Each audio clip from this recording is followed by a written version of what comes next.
Tere tulemast tagasi FE Tennise punase palli programmi.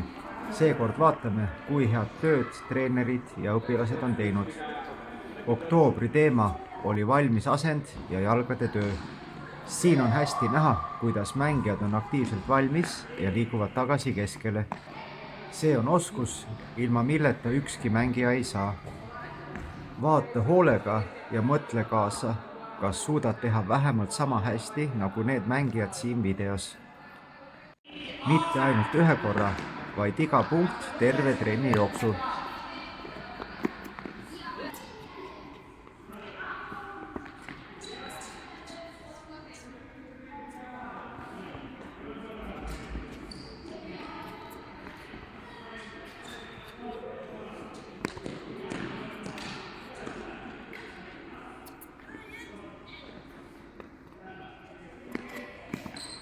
Paistab, et oleme kõik head tööd teinud ja võime nüüd edasi liikuda.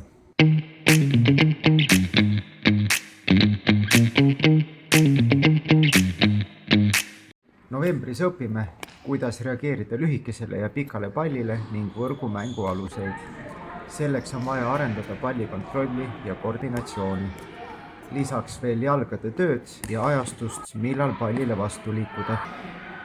Kuu lõpuks on selge, kuidas lühike pall tagasi lüüa ja võrgus punkt lõpuni mängida.